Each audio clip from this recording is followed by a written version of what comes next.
자, 이번 순서 진행할게요. 뿅. 자,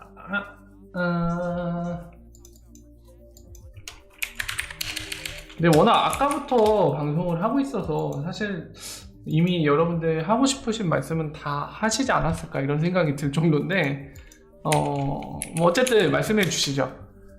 자, 빗소 잠깐 기다린 동안에 빗소가 지금 볼륨이 4,500만 개 확실히 많이 늘기는 했어요. 또 멕시코도 조금 더 늘었어요, 기존보다. 좋습니다.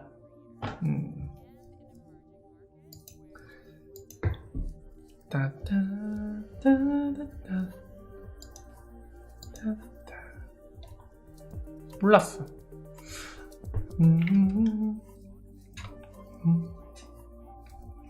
또 밴 당했나 보다. 네, 윈드 트위터한테 화내고 있네요. 트위터한테 엄청 화내고 있네. 안타깝다. 또 밴 당했니? 자, 코인스피치 잠깐 볼까요? 코인스피치는 얼마나 될까요? 여기도 한 하루에 한 1,500만 개 정도 됐으면 꽤 괜찮은 흐름일 것 같거든요. 하루 볼륨 한 1,500만 개? 정말 많이 성장한 걸로 보여지는데 얼마나 됐을지 한번 보시죠.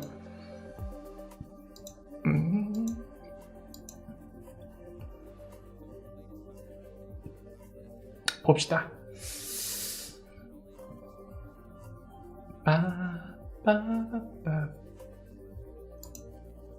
볼륨 인디케이터로 볼륨을 꺼냅니다. 그래서 하루 원데이 1,800만 개 정도 유지하고 있네요. 계속. 좋은데? 괜찮다. 잘하고 있어. BTC 마켓도 볼까요? 보는 김에 한번 어딜 거래소 다 보죠. 네. 너는 좋아, 잘하고 있어. 좋네. 얘네도 조금 더 늘었고요, 기존보다. 그리고 우리 비트컵 한번 가봅시다. 태국이죠. 혹시나 얘네 예전에 잠깐 같이 보셨었죠? 볼륨이 형편없었거든요. 근데 볼륨이 늘고 있다라면은 뭔가 느낌이 뭐야, 한국어로 자동 번역되네. 그래, 번역돼도 되지. 75만 개 75만 개면 자, 한번 봅시다. 이 추세를 좀 보면은 좋을 것 같거든요. XRP 거래량 추세가 어떻게 변해왔는지 한번 봅시다. 예전보다 늘었다. 그러면 뭔가 느낌이 있는 거예요. 이게 그냥 늘 수가 없거든요. 네, 근데 점점 한 주 한 주 단위 이런 식으로 끊어봤을 때 점점 늘어가는 게 보인다. 그러면은 가능성이 있어요.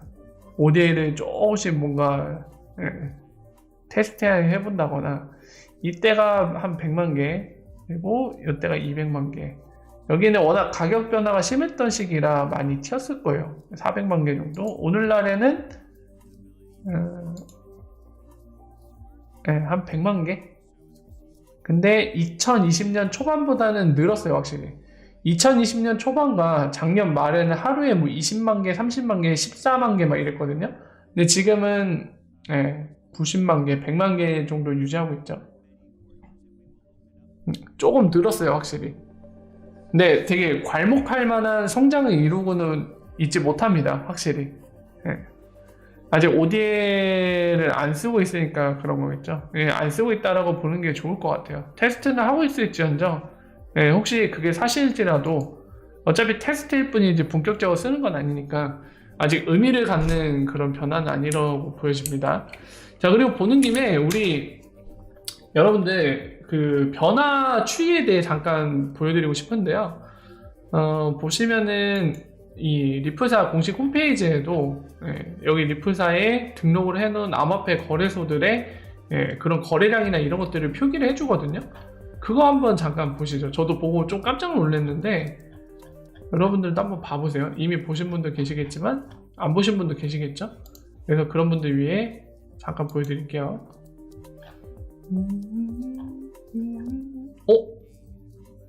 이건 원래 있었고 새로운 명단이 들어왔나 잠깐 보는 거거든요. 이거 갱신했다. ISRDC는 무슨 회사죠? 고려대. 고려대 마크에 들어있다. 근데 이거 그냥 글씨만 적었네. 원래 그 뭐랄까 오리지널 고려대 마크 이거 아닌데. 저것만 잠깐 볼게요. ISRDC가 뭐 하는 곳이죠? 인도인 것 같은데? 이건가요? 지금 요거 인도 거기구나. 예. 봄베이. 이거 무슨 잠깐만요. 여기가 국립인가요? 그때 막 얘기 나왔던 데가 여긴데. 인도 국립 뭐 그런 건가? 인도 거라 잘 못 찾겠다. 어쨌든 인도예요. 인도고 여기 소개가 나 있는데 봄베이에 있는 거고 for information security 그러니까 정보방이죠. 4개의 정보방 리서치 센터 연구센터가 있는데 그 중에 하나라고 합니다. R&D를 하고 와이드 레인지 폭넓은 주제를 갖고 한다는 거네요. 개인정보까지도 취급을 하네요.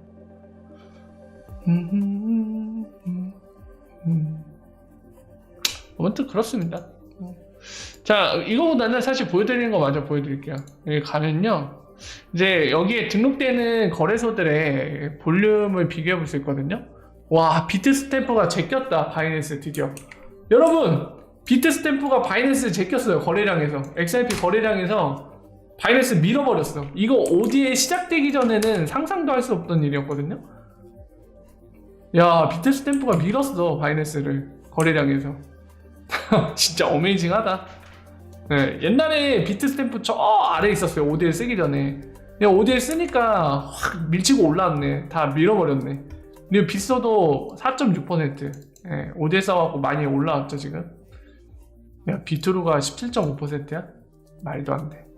업비트가 저 아래 밀렸네. 업비트 막 한 2018년 때만 해도 한 3등 4등 했었는데 거래량으로. 네, 와, BTC 마켓도 2.4%로 코인원을 제꼈네요. ODL이 좋긴 좋네. 거래소 입장에서. 네, ODL 쓰기 시작하니까 여기가 순위권에도 없었는데 코인원보다 거래 수수료 더 번다는 얘기잖아. XRP. 야, 비트렉스 저 바닥에 있네. 야, 비트파이넥스 이 사기 거래소 완전 등수 밀렸죠. 옛날에 막 항상 모든 암호화폐가 막 순위권에 있던 거래소인데 여기서 안 하죠 거래. 자, 굉장하죠. 그래서 비트스탬프 한번 볼까요? 얘네 거래량은 점점 늘어나고 있는지 어떤 상황인지 한번 잠깐만 봅시다. 보이니까 굉장한데 너희? 바이낸스까지 제꼈어? ODL 파워가 좋긴 좋구나. 돈 많이 벌겠네 얘네. 좋겠다. 좋겠어. 우리도 거래소 하나 만들고 거의 ODL 쓰면 얼마나 좋아요. ODL 많이 쓸수록 돈 버는데. 나도 하고 싶다. 자, 인디케이터. 볼륨 나와있죠? 그냥 보면 되겠네요. 하루에 달러는 한 1억 6천만 개 정도? 그 정도 거래되고 있네요, 평균적으로. 유로화도 잠깐 볼까요? 유로화는 어떤지 봅시다. 유로화도 지금 쌍이 만들어져 있거든요. 유로화는 하루에 한 5천만 개, 좀 안 되게 그 정도 되고 있네요. 합쳐서 한 2억 개 정도씩. 네. 그래서 1등을 하고 있습니다. 물론 이제 코인마켓캡 이런 데 가면은 다른 암호화폐 거래소까지 등록돼 있어서 비트스탬프가 저 등수는 아닐 거예요. 얘기 나온 김에 코인마켓캡 기준으로 등수가 어떤지 봅시다. 비트스탬프가 그래도 순위권에 있을 것 같거든요. 아무리 여기 와서 본다고 해도. 어디 있죠? 요거 눌러야 되나?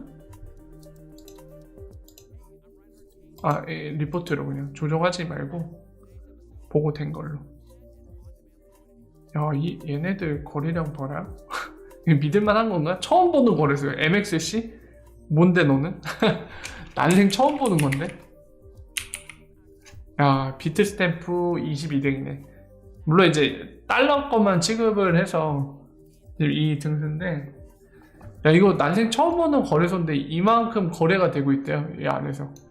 저는 못 믿겠습니다. 사기가 아닐까 싶은데, 물론 진실은 이들만 알아요. 그냥 제 개인적인 생각일 뿐이긴 하지만 거래량 다 조작한 거 아닐까 싶어요. 뭐 듣보잡 거래소들인데 여기서 막 이렇게 많이 거래하고 있다고? 정말 믿을 수 없다. 자, 어쨌든 그렇다고 합니다. 저 ODL 얘기도 나와서 잠깐 봤습니다.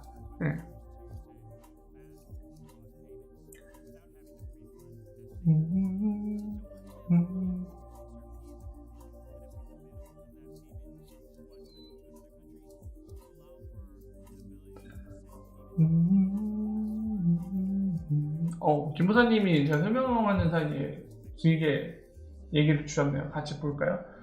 자, 마켓메이커 자리에서 본 건데 스프레드 차이가 클수록 차익이 커지니 더 수익에 좋다라고 하는군요. 유동성이 높아지면 스프레드 차이는 줄어드는 게 많지만 미국, 멕시코로 돈을 송금 시 미국에서 XRP가 100원이고 멕시코에서 120원이면 오히려 마켓메이커 입장에서 더 좋지 않나요? 사는 곳에서 가격이 싸고 파는 곳에서 비싸면 동기부여가 잘 될 것 같아서요. 마켓메이커의 동기부여를 일으키는 것은 유동성과 그리고 오히려 스프레드 갭이 더 클 때이지 않을까 싶습니다. 원장님 생각은요? 맞죠? 네. 자, 기본적으로 말씀하신 건 맞는데, 그러니까 그거는 너무 순간을 단편적으로 보시는 거예요. 자, 말씀드릴게요. 어떤 의미냐면은 마켓메이커, 에코노머 줄여서 MM이라고 보통 쓰죠. 얘네 동기부여가 되는 거는 수익입니다. 무조건 수익이에요. 돈 벌려고 움직이는 거니까. 자, 수익이 큰데 얘네가 이 마켓메이커 활동할 때 프리미엄을 얻는 구간은 어디죠? 본인들이 시장 가격보다 XRP를 더 싸게 사고 팔 때는 더 비싸게 팔아서 요 갭만큼 계속 수익을 벌어들이는 거거든요. 그래서 요거를 스프레드라고 표현한다고 말씀드렸죠. 이게 커질수록 한 번 회전할 때마다 수익이 더 높아져요. 이 스프레드 갭 또는 스프레드가 클수록, 갭이라고 표현 안 해도 돼요. 스프레드라고 그냥 표현해도 됩니다. 스프레드가 클수록 한 번 회전당 수익은 커져요. 근데 말 그대로 한 번당이죠. 싸게 사서 한 번 시장 가격보다 비싸게 그 스프레드가 크게 해서 거래했을 경우 이 한 번을 놓고 봤을 때는 수익이 커지는데 사실 한 번만 거래하는 건가요? 마켓메이커가 막 도박사는 아니잖아요. 나는 최대한 스프레드 키워서 포커 치는 것처럼 이 한 번에 나의 모든 걸 걸겠어 막 이러면서 카드 오픈! 나는 함정 카드를 발동하겠어 막 이러면서 그걸 어떻게든 스프레드를 극대화시켜서 한 번 거래해서 끝을 보는 그게 아니잖아요. 그죠? 지속적으로 시장 가격보다 저렴하게 사고 시장 가격보다 비싸게 팔아서 계속 수익을 버는 게 마켓메이커의 목적이고 그 수익이 커지는 게 목적입니다. 그렇죠? 자, 그렇기 때문에 이거를 한 회전당으로만 봐갖고 스프레드를 크게 만들어야 된다. 그러면은 오히려 돈이 벌리지 않을 수가 있어요. 자, 무슨 얘기냐면 지금은 마켓메이커 입장에서만 봐서 스프레드가 큰 게 좋다라고 얘기하는데, 자 보세요. 시장에서는 어떻게 되죠? 두 가지 이해관계가 같이 만납니다. X축을 마켓메이커의 이해관계라고 보고 Y축을 이제 ODL 고객의 이해관계라고 봅시다. ODL 고객이라고 보세요. 이렇게 하면 안 되죠. 자, X축은 스프레드 크기라고 하고, 그리고 Y축을 뭘로 할까요? 비용이라고 합시다. 비용. 자, 여기에서 비용이 클수록 어떻게 돼요?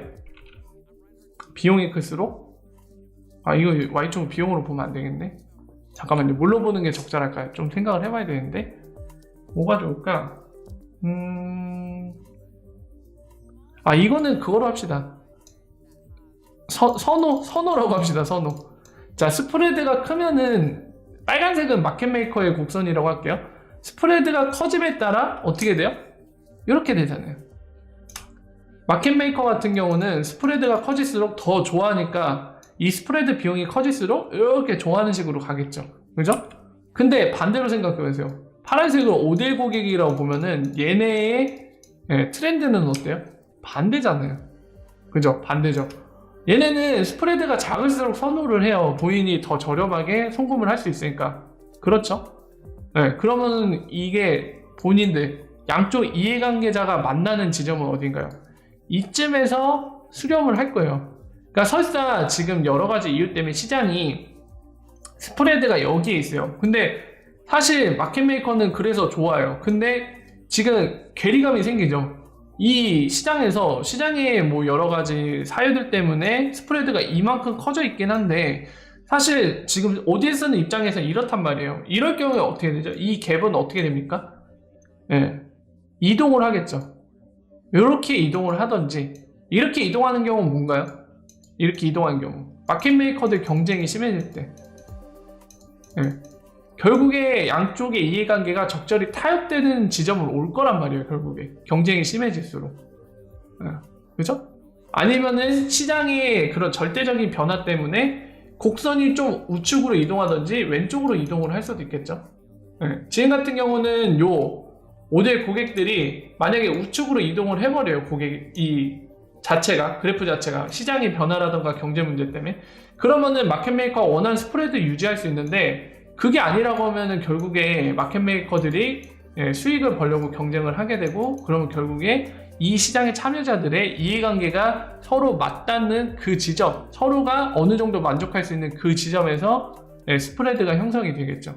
이렇게 수렴할 수밖에 없어요. 결국에는 만약에 생각을 해보세요. 여러분 김부사님이 질문하신 거 아까 말씀드린 대로 단기적으로 생각하지 말고 일회성을 생각하지 말고 스프레드가 여기 멕시코 구간에 한 2%로 형성됐다고 봅시다. 굉장히 비싸죠. 그래서 마켓메이커 혼자서 독점하고 있어요. 야 이거 진짜 꿀이다 개꿀 이러면서 ODL을 독점해서 하고 있어요. 근데 ODL이 마켓메이킹 하는 게 독점이 가능할까요? 아니죠. ODL 거래소의 빗소에서 누구든지 마켓메이커 활동을 할 수 있단 말이에요. 근데 얘가 야 1.9% 콜 오더북을 쌓기 시작합니다. 1.9%로 그럼 얘는 어떻게 해야 돼요? 그냥 나는 2%로 죽었다 깨어나도 할 거야 하는데 만약에 1.9%로 제시한 요 스프레드로 5대 거래 고객들이 이 유동성으로도 충분히 거래가 돼요. 얘가 다 커버를 가능해.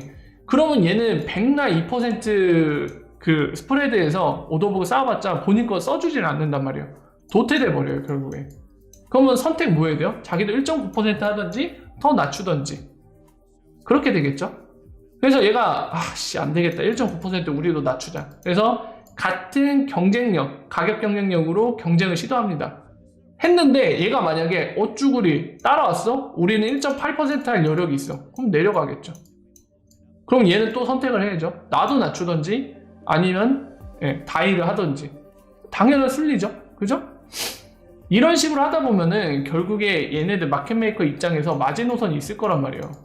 이런 식으로 경쟁이 붙으면 마지노선까지 내려가는 거죠. 그리고 마지노선까지 내려갔는데도 불구하고 ODL 고객들이 야 이건 비싸서 못 쓰겠다 하면은 이거조차도 도태돼 버리는 거죠. 안 써주니까 수요가 없으니까. 공급자는 있는데 여기 대기하고 있는데 수요자들이 야 너무 비싸 안 써. 이러면 사라지는 거죠. 수익을 못 버니까. 시장은 기본적으로 그렇게 돌아갈 수밖에 없습니다. 기본적으로.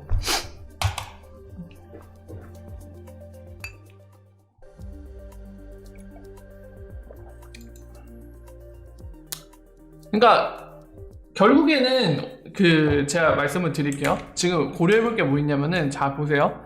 마켓메이커 입장에서도 이걸 X축을 횟수라고 합시다. ODL 처리해주는 횟수, 그러니까 회전시키는 횟수라고 할게요. 그리고 Y축은 스프레드 값이라고 합시다. 이렇게 하지 말죠. 그래프 말고 이렇게 두 가지 케이스를 예를 들게요. 마켓메이커. 자, 어떤 마켓메이커는 하루 회전 횟수 얘기하는 겁니다. 스프레드 차이만큼 사고 팔고 저렴하게 사서 비싸게 판 거. 그 사이클 하나당은 지금 횟수라고 합시다. 하루당 횟수, 데일리 횟수예요. 처리하는 사이클 횟수.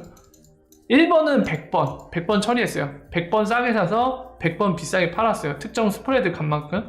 2번은 200번을 회전시켰어요. 자, 근데 평균 스프레드 값을 볼게요. A 같은 경우는 1.5% 했어요. 근데 2번은 1% 한 거예요. 더 저렴하게. 그러다 보니까 더 많이 회전시킬 수 있었어요. 이렇게 됐을 때 결국에 누가 더 이득이죠? 2번이 더 이득이에요. 그렇지 않나요? 스프레드는 횟수당 더 저렴하게 제공을 했지만 그리고 반면에 1번은 횟수당 1.5%, 0.5% 더 비싸게 해서 프리미엄을 더 받았지만 아무래도 이쪽이 회전은 더 많이 시킬 수 있겠죠. 이 저렴한 스프레드를 더 쓰려고 할 테니까 테이커들이. 그래서 이거를 곱했을 때 최종 승리자가 이기는 거예요, 결국에는. 그냥 하나당 비싸게 한다고 능사가 아닙니다. 결국에 이거는 수렴을 할 거예요. 이 모든 이해관계가 맞닿고 맞닿아서 결국에 한쪽으로 수렴을 할 겁니다. 아까 보여드린 것처럼요. 그렇게 시장이 형성이 될 거예요. 나중에 결국 생각해보세요. 그 멕시코 구간도 마켓메이커 더 들어오고 ODL이 더 많이 쓰일수록 결국에 스프레드는 좁아지고 더 좁아질 겁니다. 그래서 리프사가 생각하는 거는 여러분들 거의 제로 스프레드예요. 거의. 거의 0에 수렴하는 스프레드를 생각하고 있는 거예요. 그게 바로 마이크로 페이먼트거든요. 거의 0에 수렴하는 페이먼트.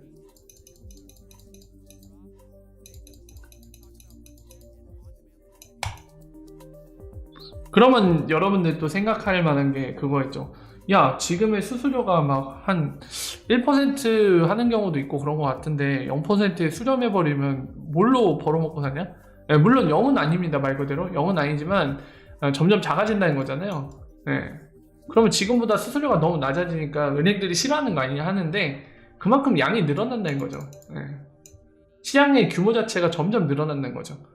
왜냐면 돈이 거의 공짜로 실시간으로 움직일 수 있게 되니까 시장이 성장을 하는 거죠. 규모 자체가 배로 불어나는 거예요. 배로. 그걸 꿈꾸고 있는 겁니다. 리프사는. 마이크로 페이먼트를 통한 인터넷 쓰는 것처럼 공간이나 시간 제약 받지 않고 돈도 인터넷 데이터처럼 내가 원하는 곳에 원하는 시간에 즉시 보내는 거. 많은 비용을 소모하지 않고 그냥 거의 제로 비용에 가까운 비용으로. 그게 리프사가 하고 싶은 IOV예요.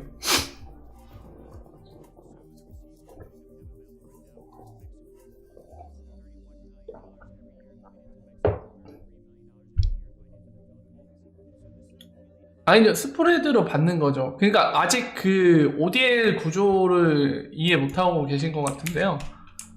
지금 이렇게 질문하신 거는 지금 ODL 자체를 이해를 못하고 계신 것 같아요. 자, 보여드릴게요, 다시. 근데 이게 어렵기는 해요. 저도 처음에 이해가 안 됐어요. 스낵맨이 무슨 얘기를 하고 자빠졌는지 정말 못 알아먹겠는데 자꾸 스프레드 얘기하고 무슨 애매존이 뭐 XRP 더미를 보유하게 되면은 뭐 본인이 뭐라 해야 될까요?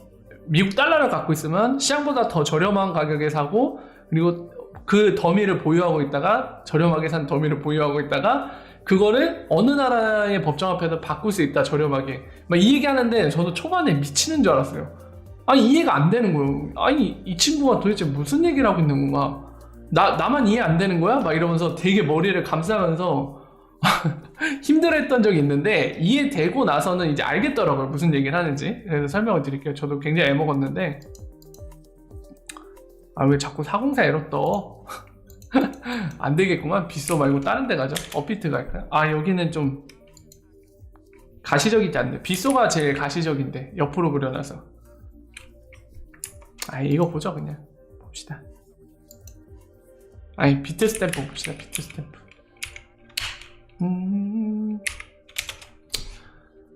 자 설명을 드릴게요. 왜 스프레드 얘기가 자꾸 나올 수밖에 없냐면 외환시장을 이해하면은 똑같이 이해를 할 수 있어요.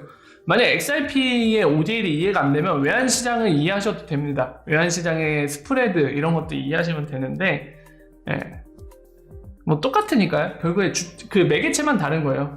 법정화폐로 하느냐 XRP로 하느냐 그것만 다를 뿐입니다. 자 설명을 드릴게요. 지금 오더북이 여기에 걸려있죠? 그죠? 지금 보시면 어떻게 돼 있나요? 비드는 뭐예요? 이 가격에 사겠다는 거죠. 에스크는 뭐죠? 이 가격에 팔겠다는 건데 지금 보시면 딱 아시겠지만 비드로 얘기한 가격 중에 제일 비싸게 산다는 게 0.18790달러잖아요. 그죠? 그리고 제일 싸게 판다는 거 뭐죠?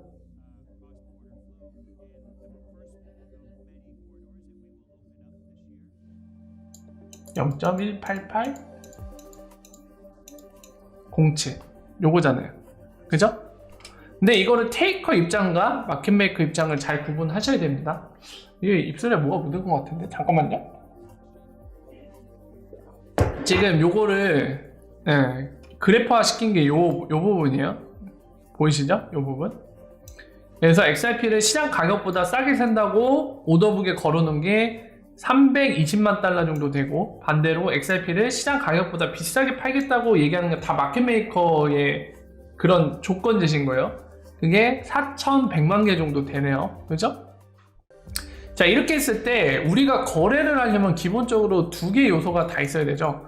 지금 보신 것처럼 마켓메이커가 오더북으로서 먼저 선 조건 제시를 한 게 존재해야 되죠. 그죠? 그리고 테이커들, 마켓 테이커들이 MT라고 해야겠네요. 마켓 테이커들이 먼저 선 조건 제시한 마켓메이커의 그 제시에 대해 일종의 손해를 보면서 그 트레이드를 이어가는 거죠. 테이커가 얻을 수 있는 장점 뭔가요? 즉시 거래가 가능하다는 거예요. 즉시 거래. 결정만 하면 즉시 거래가 돼요. 대신 그 대가로 어떻게 해야 돼요?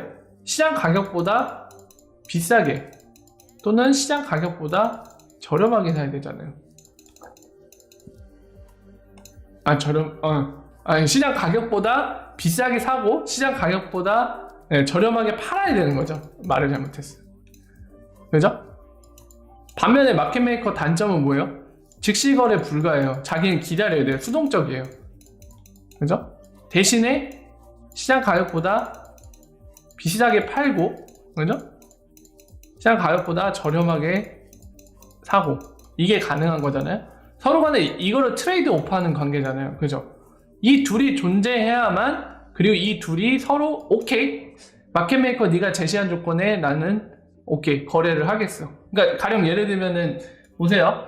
여기 0.18790에 사겠다고, 시장 가격보다 내가 저렴하게 XRP를 살 테니까 이 조건 만족하는 테이커들은 내 제시한 조건에 나한테 XRP를 팔아라 이러고 기다리고 있는 거잖아요. 그럼 테이커 어떻게 해요? 여기 10,000개 쌓아놨네요.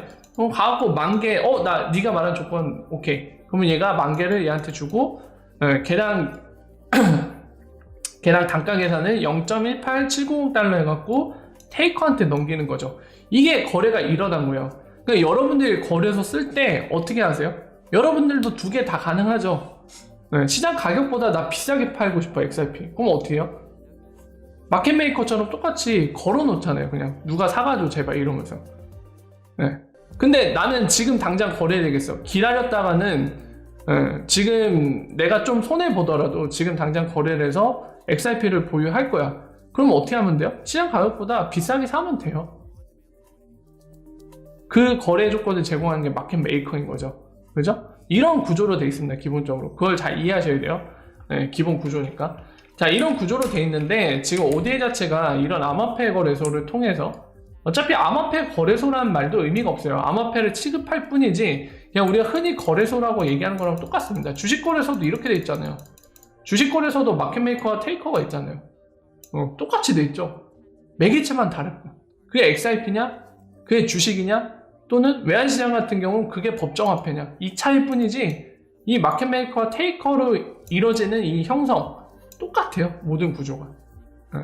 그래서 아까도 말씀드린 거예요. ODA 이해할 때 외환시장을 이해해도 똑같다고. XRP냐 법정화폐냐 그 부분만 다르다고 계속 말씀드린 거죠. 자, 이어서 설명드리면 이런 구조에서 이걸 어떻게 활용하는 거예요? 예를 들면 여기 비트스탬프, 여기 멕시코라서 비소라고 합시다. 어떻게 하는 거예요?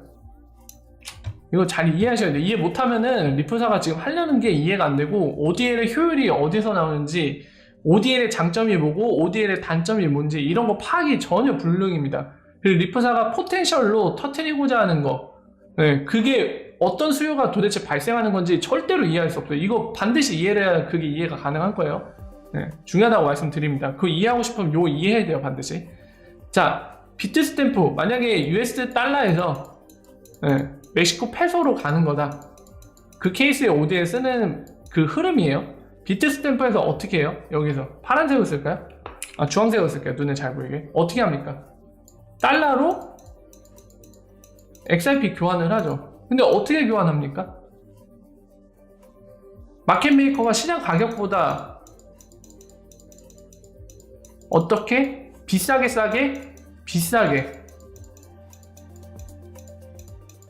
파는 거를 사는 거잖아요. 즉시 교환하는 거잖아요. 테이커로서 교환을 하는 거예요. 5대 고객은. 네, 비싸게 사서 어떻게 해요? 열로 던져요. 네.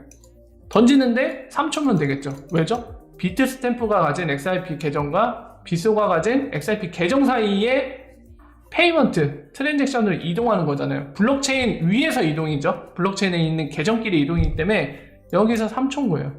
3초면 끝나죠. 그래서 비소로 넘어옵니다. 그럼 여기에 도착한 건 어떤 상태죠? XRP 상태잖아요. 이제 뭐 해야 돼요? 네, 멕시코 페소로 잽싸게 바꿔야 됩니다. 어떻게 해요? 시장 가격보다 싸게 팔아요? 비싸게 팔아요? XRP를? 시장 가격보다 비싸게 팔 수 있나요? 물론 가능하죠. 근데 어떻게 해야 돼요? 마켓메이커로서 해야 되잖아요. 시장 가격보다 비싸게 팔려면 기다려야 되잖아요. 비싸게 사주는 사람들이 올 때까지 기다려야 되잖아요. 테이커들이 올 때까지. 근데 ODL의 장점 기본 설계 자체가 뭡니까? 네, 즉시 사서 즉시 팔아서 가격 변동이 일어나기 전에 블록체인의 장점을 이용해서 어떻게 하자? XRP가 브릿지에서 법정화폐 교환을 만들어내자. 그거잖아요. 설계 자체가. 그럼 테이커로서 즉시 교환을 해야 가격 변동이 일어나기 전에 빨리 끝을 보겠죠. 어떻게 하죠? 그러면 테이커로서 거래를 해야겠죠. 시장 가격보다 싸게 팔 수밖에 없어요. 네. 그러면 여러분들 보시면은 결국에 마켓메이커가 장소는 다르지만 한 회전이 일어난 겁니다. 시장 가격보다 비싸게 사고 그리고 싸게 팔아요. 그럼 스프레드 하나가 생기는 거죠. 결국 이 5대 거래 하나에. 네. 그래서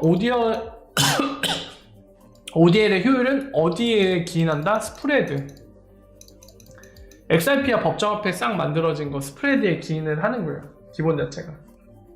그래서 제가 왜 ODL의 효율 따질 때 우리나라 시중은행에 있는 뭐 예를 들어 원화를 달러로 교환하는 거나 달러를 원화로 교환하는 거 시중은행들이 스프레드를 공개해 놓잖아요. 그거 보면서 말씀드릴게요. 그걸 보여드린 이유가 지금 금융 시스템 통해서 외환을 교환하는 것과 그리고 환전하는 것과 ODL을 썼을 때 얼마나 스프레드 차이가 나는지를 보여드리면서 ODL이 얼마나 효율이 높은지를 보여드리기 위해서 그걸 비교해드리는 거거든요. 시중은행 그냥 외환 스프레드라고 하면 되나? 이거 아니야.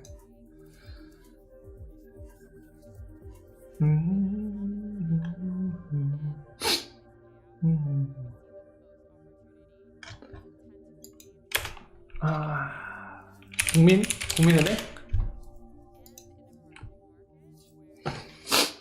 스프레드 한번 봅시다. 표기 안 해주니? 환율 제공 서비스, 환율 계산기.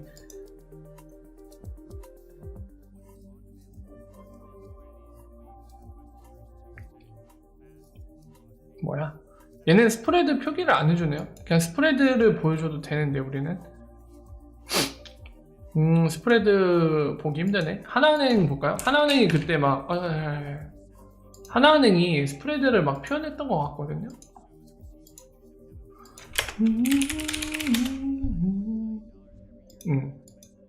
스프레드 표기할 거야 아마.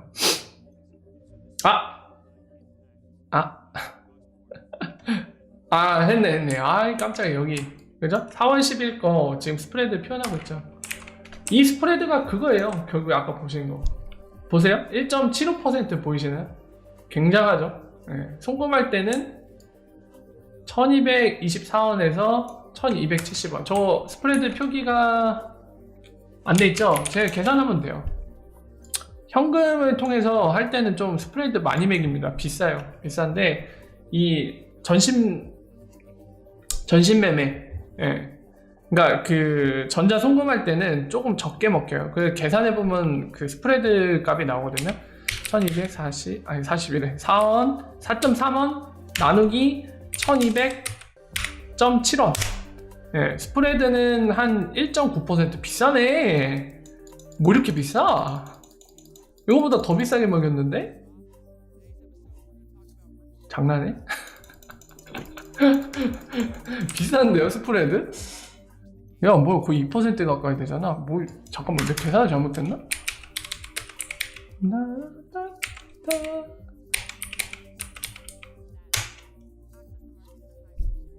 맞네. 계산 맞네요. 야, 이거 스프레드, 야, 반쪽알이당 1.75%? 야, 너무 심하다, 너희. 장난하니? 이 비쌀 수밖에 없네. 야, 시장 가격보다 이 정도나 차이 난다고? 둘이 합치면 3.5%예요. 많이도 먹는다. 자, 이러니까 그런 거예요. 지금 같은 경우는 지금 볼까요? 스프레드가 얼마나인지. 이거 비교하면 되죠. 계속 바뀌네. 정지 한번 해야겠는데. 0.18738 나누기 빨리 해요. 0.18711. 네, 0.1%예요. 보이시나요? 저거는 스프레드 다 합치면은 현찰로 했을 때는 우리나라 시중은행 하나은행 같은 경우는 현찰로 한 사이클이 돌아버리면은 반쪽 달이당 이게 시장 가격이면은 이쪽으로 1.75% 이쪽으로 1.75% 합산이 3.5%거든요. 한번 회전시키면은 두 번 환전해야 되잖아. ODA 두 번 바꾸는 거니까 XRP 바꿨다가 그 다음 또 바꾸는 거잖아요. 네. 설사 이거를 한 번만 쳐줘도 한 번만 하더라도 비싸요. 근데 지금 보세요. 비트스탬프 같은 경우 달러와 XRP 이 페어에 대해서 스프레드 요거 시장가보다 비싼 거랑 싼 거 다 합쳐봐도 0.15%예요. 15%, 0.15%. 이거는 소수점 %까지 내려가지도 못하거든요. 네. 이러니까 리프사가 주장하는 게 그거였어요. 2018년 파일럿 테스트 했을 때 뭐라고 했어요? 네, 40에서 70%는 저렴하다는 얘기를 하잖아요. 네, 그 계산이 나올 수밖에 없는 게 이런 스프레드 차이 때문에 그래요. 이해가 되시나요? 이거를 이해해야지 그 다음이 이해가 됩니다. 리프사가 노리는 궁극적인 게 제가 말씀드리지만 아마존이나 애플 또는 더 나가서 은행들 뭐 이런 데들이 XRP를 직접 보유할 것이다. 왜죠? 왜 보유하죠? 왜 보유하나요? 얘네가 보유할 이유가 있어요? 왜? 리프사가 뭐 일루미나티라서? 일루미나티가 미는 곳이라서? 네. 그래서 XRP 보유해야 돼요? 뭐 미신이에요? 그런 얘기를 하는 게 아닙니다. 리프사는 뭐 reptilian 이런 얘기하는 게 아니라 우주코인이라 무조건 은행은 보유할 수밖에 없다. 우리의 똘마니들이다. 이런 얘기하는 게 아니라 자, ODL을 쓰다 보면 어떻게 되냐면 얘네가 비용 절감되고 어떻게 돼요? 스피드도 빨라져요. 리얼타임 세르먼트가 된단 말이에요. 근데 이 상황에서도 혜택을 보지만은 여기에서 한 단계 업그레이드 더 할 수 있다는 거예요. 어떻게 할 수 있는 거죠? 한 단계 업그레이드 가능해요. 조건이 있어요. 한 단계 업그레이드 한다는 거는 비용을 더 낮출 수 있어요. 네, 더 낮출 수 있는데 이걸 하려면 전제 조건이 있습니다. XRP 더미를 보유할 수 있어야 돼요. XRP를 보유할 수 있어야지 이게 더 가능해요. 한 단계 업그레이드가. 직접 보유해서 쓰면은 ODL도 저렴해지는데 ODL보다도 더 저렴하게 송금을 할 수 있다는 거예요. 근데 전제 조건 방금 말씀드린 것처럼 XRP 보유, 직접 보유. 자, 이 직접 보유를 하려면 어떻게 된다고 했죠? 가격 변동성 리스크 관리를 할 수 있어야 돼요. 그렇다는 얘기는 조그만 소기업들 중까지 포함할까요? 중도 좀 힘들 것 같아요. 재무적으로. 이런 데는 힘들고 은행 같은데 기존의 외환시장에서 외환들을 여러 개를 동시에 보유하면서 관리할 만한 재무적인 능력 그리고 기타 관리, 감독 능력 이런 데 있는데 또는 대기업들 전 세계의 법정 앞에 캐시를 벌어들이는 대기업들 이런 데는 이게 가능하다는 거죠. 왜냐면은 일단 재무적으로 지금 설명드린 재무적인 조건이나 이런 것도 되고 특히나 아마존이나 뭐 삼성, 애플 같은 데는 전 세계의 고객들이 있다 보니까 그 본인들의 재화 서비스를 팔면은 전 세계 법정화폐를 보유할 수 있단 말이에요. 그랬을 때 어떤 거를 지금 해서 이거를 더 효율적으로 할 수 있냐면은 이게 가능하다는 거예요. 예를 들면은 은행들도 전 세계에 막 현지 지점이 있죠. 그러니까 뭐 여러 개의 법정화폐를 나열해 볼게요. 달러, 원화, 또 뭐 할까요? 어떤 거 할까? 멕시코 페소 합시다. 자, 이 예시를 위해 3개만 예시를 들게요. 자, 이런 거를 다 보유할 수 있는 은행이나 대기업들 같은 경우 뭘 할 수 있냐면은 이거를 갖고 마켓 메이커 활동을 하는 겁니다. 어디 페어에 대해서? XRP 페어에 대해서. 본인들 재무력과 그리고 본인들 비즈니스상 전 세계 법정화폐를 보유할 수 있기 때문에 이걸 들고 와서 마켓 메이커 활동을 하자는 거예요. 그러면 어떻게 할 수 있어요? XRP를 시장 가격보다 낮게 사낼 수 있죠. 그리고 마켓메이커 활동을 하기 때문에 비싸게 팔 수도 있겠죠. 그러면 어떻게 돼요? 아까 환전 서비스 보셨죠? 은행들 환전 서비스 하는 것처럼 그렇게 환전 서비스 마켓메이커 활동이에요. 그거 자체가 마켓메이커 활동이에요. 환전 서비스라는 개념 자체가. 그러니까 지금 얘기한 것처럼 은행이나 또는 대기업들이 본인들의 전 세계에 있는 법정화폐 보유할 수 있는 그런 장점이나 또는 재무적인 여건 이런 것들을 활용해서 XRP 페어에 대해서 ODL로 시장이 열리면은 ODL 때문에 쓰여지고 있잖아요. 거기에 참여해갖고 본인들이 스프레드 이익을 낼 수 있다는 거예요. 그죠? 장점이 생기죠 또. 그러는 동시에 본인들이 은행이다. 그럼 뭐가 가능하죠? 이 마켓메이커 활동을 하면 XRP 더미를 보유하게 돼 있죠. 근데 이 XRP 더미 자체가 어떻게 구매한 거죠? 시장 가격보다 저렴하게 구매한 거예요. 그러니까 이 얘기는 뭐냐면 스프레드 비용을 물지 않고 내가 마켓메이커로서 비용 물지 않고 구매를 할 수 있었던 거거든요. 그럼 여러분들 생각을 해봅시다. 그렇게 본인이 구매한 XRP를 홀딩하고 있다가 내가 은행인데 이 마켓메이커 활동 때문에 시장 가격보다 저렴하게 구매한 XRP를 즉각적으로 멕시코 페소로 바꿔서 내가 송금을 해버릴 수 있는 거야. 내 고객이 나 멕시코에 송금해줘 했으면 잘됐다. 나 XRP 더미 싸게 사서 보유하고 있는데 그냥 그거 던지면 돼요. 비수에다가. 그러면 어떻게 돼요? 어떻게 됩니까? 원래는 스프레드라는 게 매번 말씀드리지만은 양쪽에 이렇게 돼 있는데 ODL 고객들은 여러분들 시장 가격보다 비싸게 그리고 시장 가격보다 저렴하게 이 두 개를 합한 스프레드 비용을 물고 ODL을 쓰는 거잖아요. 이만큼 마켓메이커가 수익을 버는 거고, 그죠? 근데 어떻게 해요? 시장 가격보다 저렴하게 이거를 손해를 안 보고 이렇게 사는 거잖아요. 그러면 이거 본인이 마켓메이커한테 지불할 비용이 없다는 거예요. 이 부분에 대해서. 그럼 어떻게 돼요? 이 부분만 지불하면은 바로 비수에 던져서 멕시코 페소로 바꿔갖고 본인이 고객이 요청한 송금을 처리할 수 있는 거예요. 즉각적으로. 그게 리프사가 생각하는 그 모델의 2단계 포텐셜인 거예요, 이게. 그러면 어떻게 된다? ODL 쓰던 은행들이 더 수익을 높이고자 이런 식으로 바뀔 수 있다는 거예요. XRP 더미를 보유하고 마치 아까 보신 것처럼 국내에 있는 시중은행들이 환전 서비스 제공해서 스프레드 차이만큼 고객한테 돈을 벌잖아요. 그거 똑같이 할 수 있다는 거예요. 그래서 제가 자꾸 말씀드리죠. 외환시장이랑 똑같이 생각했어요. 똑같이. 근데 신기술을 통해서 오늘날 외환시장이 할 수 없는 그 단점을 신기술을 통해서 해결을 보자는 거예요. 본인들이 리플렛이라는 네트워크를 만들었거든요. 그걸 통해서 해결할 수 있다라고 얘기하는 겁니다. 리프사는. 자, 이렇게 되면은 이런 이유 때문에 결국에 이 단계까지 이르려면은 결국에 나중에 어떤 단계까지 되냐? 최종 그림은 그겁니다. 제가 말씀드린 거 있죠. 그러니까 은행들끼리 XRP를 보유하고 있고 이게 이런 단계에 이르러서 많은 은행들, 금융기관들이 이러고 있으면은 XRP 자체가 보편적 수용성이 생기는 거죠. 이 가치 자체를 인정하는 거예요. 왜냐면 어딜 가서도 얘의 가치는 통용이 되니까 법정화폐의 쌍이 유동성이 만들어져서 어딜 가서도 즉각적으로 법정화폐와 교환이 되니까 보편적인 가치를 갖게 되는 거예요. 외환시장에서처럼. 그럼 어떻게 돼요?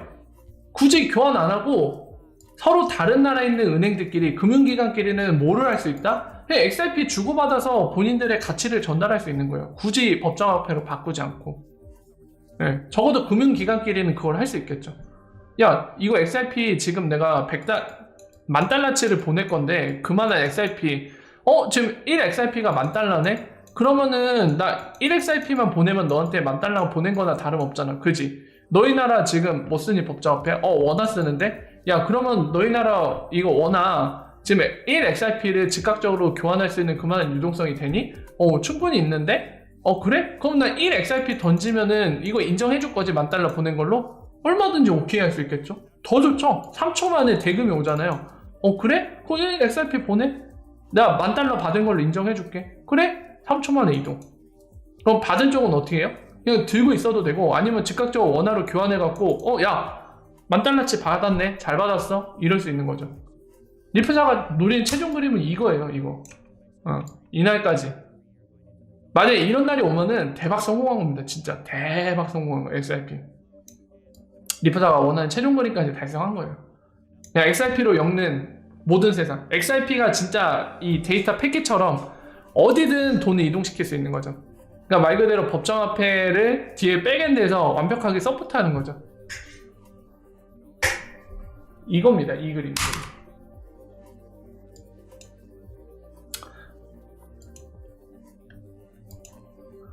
네, 시중은행에 끊겨요? 여러분 끊기나요? 시중은행에 그 환전 서비스 자체가 은행들이 마켓메이커를 하는 거예요, 외환시장에서. 물론 이제 그 외환시장은 별도로 존재합니다. 그 판 큰 곳에서 하는 게 아니라 우리 같은 리테일 커스터머, 소비자들한테, 엔드단한테 환전 서비스를 제공하는 게 마켓메이커 역할을 하는 겁니다. 대신에 차익을 엄청 가져가는 거죠. 아까 보셨잖아요. 스프레드 비용 엄청 물게 하잖아요. 근데 얘네들도 이럴 수밖에 없는 이유가 있을 거긴 해요. 근데 그런 거 자체를 개선시켜주겠다는 거예요. 아, 그래요? 자, 이해가 되시나요? 저도 처음에 이해를 못했어요. 되게 어렵습니다. 저도 이해가 안 돼갖고 삽질 많이 했어요. 엄청 많이 했어요, 삽질.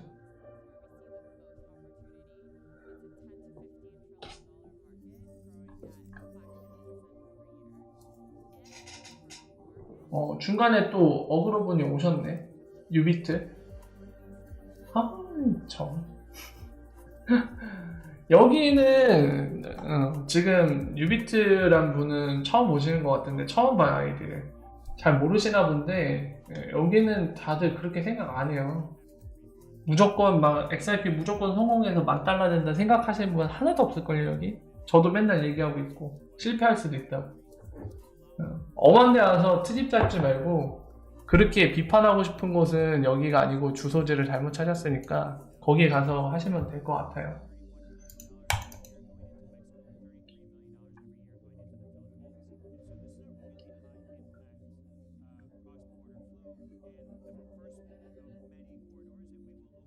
아니죠. 무조건 이득이 날 수가 없죠. 어떻게 이득이 나요? 반대로 비싸면 그쵸, 맞죠. 근데 그런 케이스가 있나요, 지금? 그런 케이스가 있어요. 그럼 뭐 찾아봤을 때 있을 수도 있는데 한번 찾아봐 주세요. 그게 바로 재정거래죠. 그러니까 사실 그 김부사님이 질문 주시는 거는 재정거래 또는 영어로 하면은 아비트러지라고 하잖아요. 아비트러지 트레이드라고 얘기하죠. 쉽게 얘기해서 우리나라에서 XRP가 뭐 예를 들어서 218원에 거래된, 아니 뭐 만원에 거래된다. 근데 미국에서는 2만원에 거래돼. 그러면 어떻게 하겠어요, 사람들? 우리나라에서 XRP 잔뜩 사다가 미국 시장에다 팔겠죠. 그거예요, 재정거래. 당연히 재정거래가 가능한 상황이면 ODL이든 뭐든 무조건 이득이죠. 근데 그게 결국에는 그런 식으로 형성이 되면은 재정거래를 하는 사람들이 생길 거고, 필연적으로 이득이니까 생길 거고, 그렇게 하다 보면은 결국에 한 곳으로 수렴을 할 거예요, 가격이. 그렇게 될 수밖에 없는 거죠.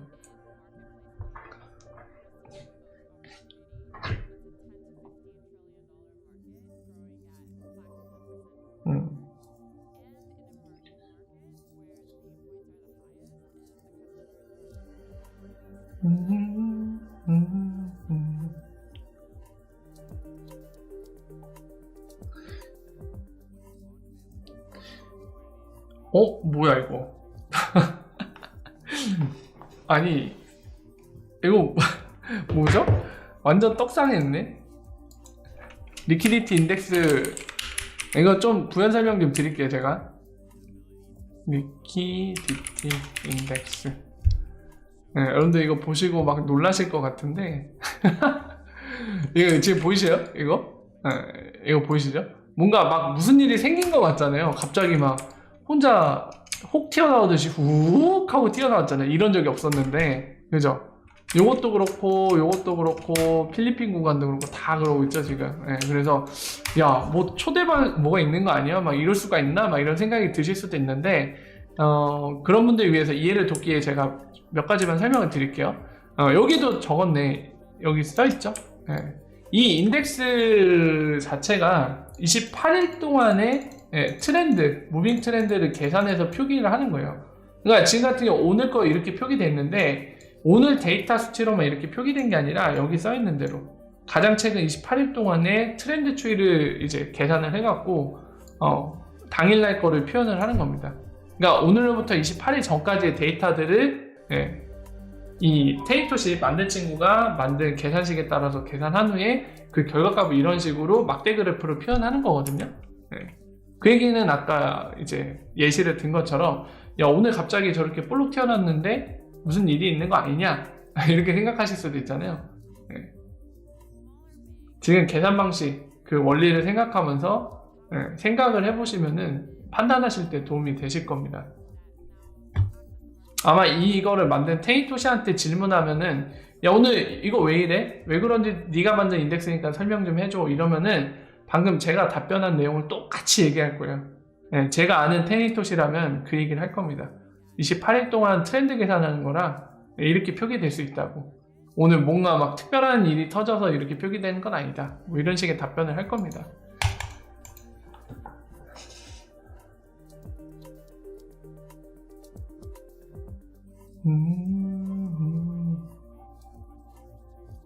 네. 용적 그만하고 싶다고요? 어떻게 좀 안 되냐고요?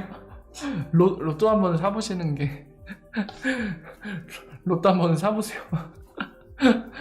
제가 어떻게 해드릴 수 있으면 해드릴 텐데. 아니, 그리고 열라면님 해드리기 전에 저 본인부터 어떻게든 했겠죠. 되면 나부터 어떻게 해줘요 막 이래. 자, 어쨌든 그렇습니다. 시간이 벌써 늦었네. 이제 자야겠네 여러분들. 저 왜 이렇게 피곤하죠? 왜 이렇게 피곤하지? 피곤해. 저 오늘 약간 야근한 느낌인데? 자, 그래서 이제 뭐 Q&A 시간에 김분사님 오랜만에 오셔갖고 또 뎁스 있는 질문 주셨어요. 깊이 있는 질문 주셔서 이런저런 얘기 했는데, 시간이 늦은 관계로 여기까지만 해야 될 것 같네요. 다음에도 또 시간이 있을 테니까 그때 오늘 못한 얘기가 있다면 그때 이어나가도록 하겠습니다. 자, 여러분들 또 광고 하나만 하고 갈게요. 광고 한번 하고 가겠습니다. 이거 팟캐스트 좀 제발 구독 좀. 이거 돈 안 들어요. 이거 숫자가 절대 안 는다. 76에서 멈췄어. 이거 한 번만 구독해주세요. 이거 돈 드는 거 아니거든요. 알겠죠? 한 번만 눌러줄 거죠? 안 눌러주면 막 귀여운 척 한다. 눌러줄 거라고 믿어요. 제 귀여운 척 한번 당해보고 싶어요? 평생 장염에 걸린다.